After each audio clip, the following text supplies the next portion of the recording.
Hello, everybody. Happy Tuesday. I'm going to take just a second. I'm going to share this out to my Facebook group, which if you're not a part of, I'd love to see you there. It's called Living the Life, and it's a great group where you can have more access to me and more information. So look that up. Okay, let me get this shared out here.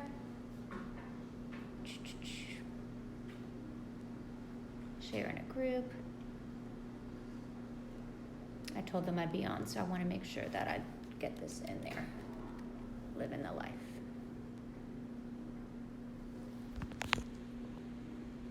Okay. Alrighty, so it should be good now. I am sharing, so I am here. For those of you who don't know me, I'm Michelle. I am a physician assistant who worked in women's health for a long time. I'm also a life empowerment coach for women, which is what I'm truly passionate about. And so I'm here today to talk to you from a mindset and a medical standpoint on stress. I know we all know what stress is, but there's some misconceptions, and stress can be good, it can be bad, it can be ugly. So I want to kind of go through, and I'm going to give you 5 tips that you might not have heard of that can help reduce the stress in your life. So number 1, stress our bodies were made to have stress to be beneficial. So back in the day, everybody talks about back in the day in the caveman times when we needed to escape danger, our bodies went into this fight or flight reaction where we released the cortisol and the adrenaline, and it helped us run faster, be stronger, helped our mind get clearer. And so in certain situations where you're not safe, stress is a great thing. But in today's world where our bodies don't know the difference between physical, mental, or emotional stress. So any stress you're having, your body is having that same fight or flight reaction. And a lot of us live in a state of chronic stress. And I wanted to kind of explain to you why this is bad, what this does long term if we don't treat it, and then of course 5 steps we can take to feel better. So I don't know if any of you have ever been in like a chronic stressful situation. I had one a couple years ago where my husband we were dealing with cancer, which he's doing great. Everything's perfect now. But during that time, I was,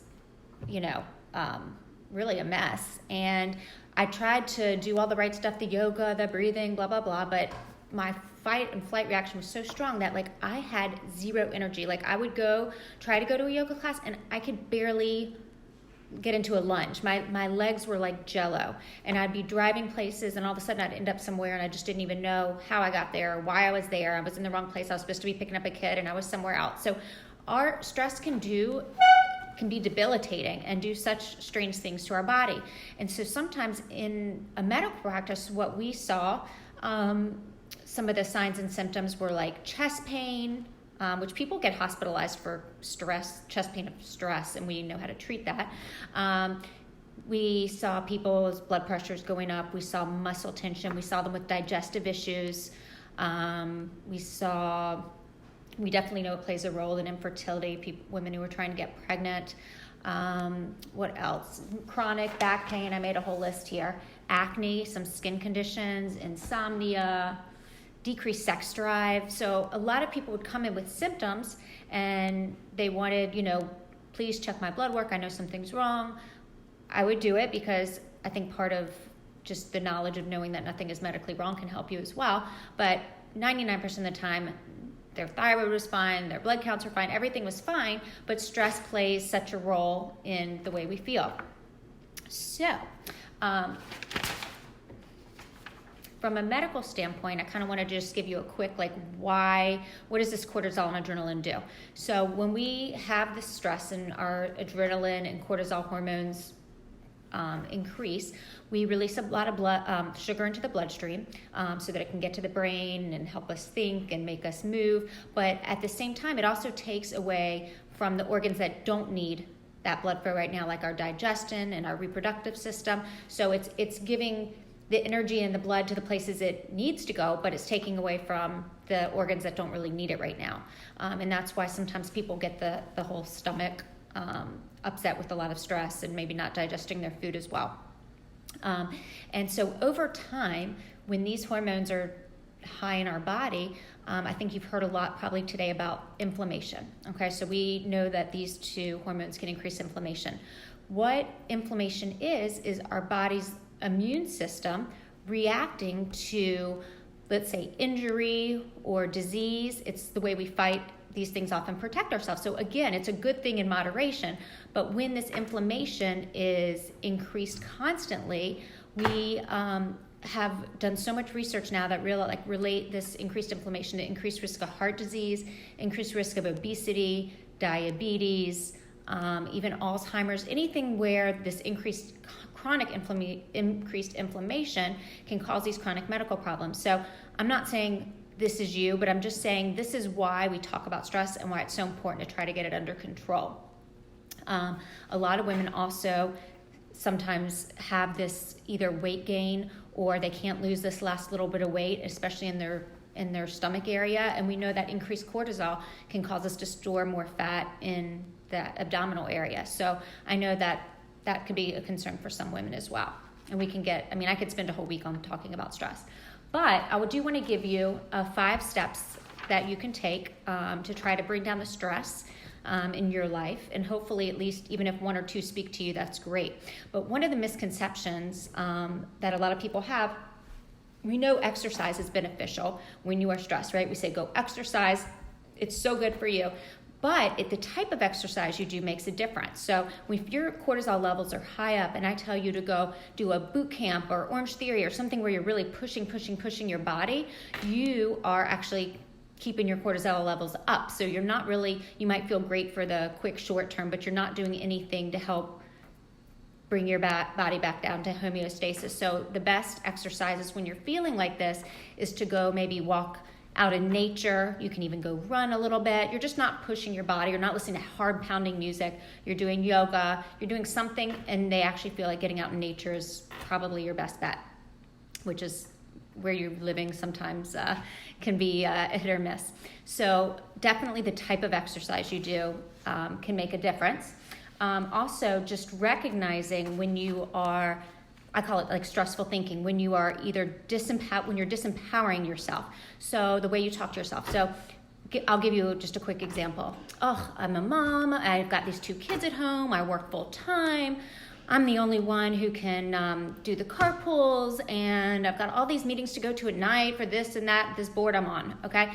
So you've already kind of put yourself and you're talking to yourself in this stressful situation versus kind of changing the way you look at that and empowering your thoughts, okay? And it would look something like this. And you have to talk to yourself. This is a process, but maybe saying to yourself, you know what?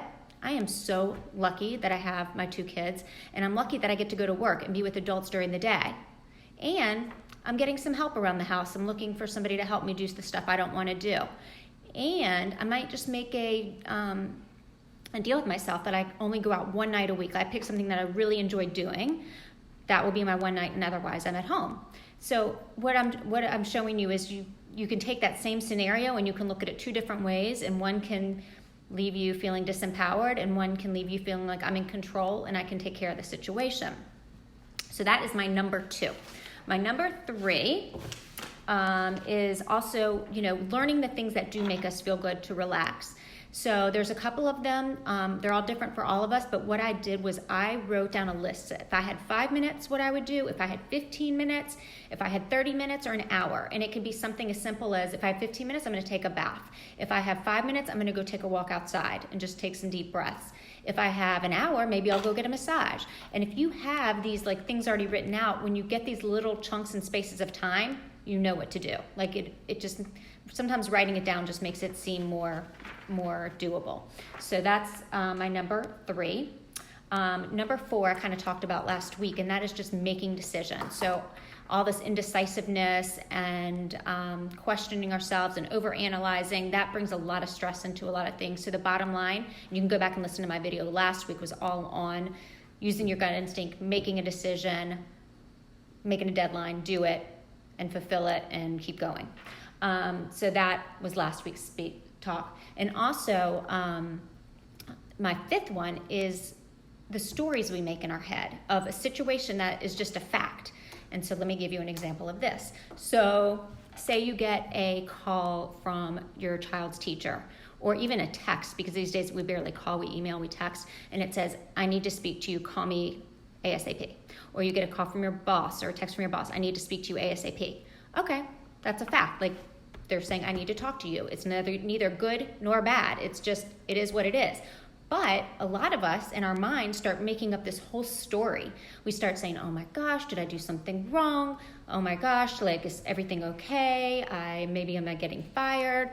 You just start bringing yourself down this whole rabbit hole of a story, which has nothing to do with the situation, but you've brought all this unneeded stress upon yourself. So, we all deal with stress differently.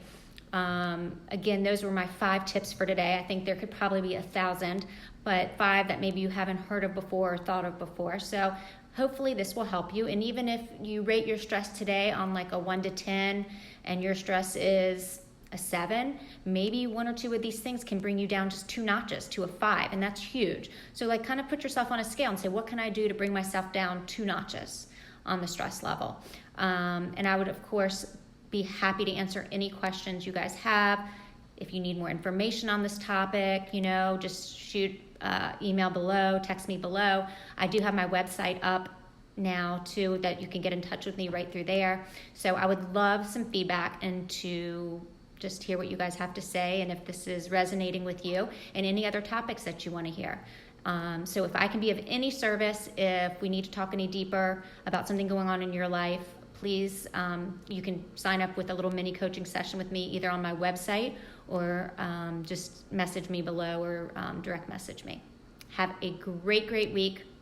Try to de-stress, and let me know if you have any questions. Thanks.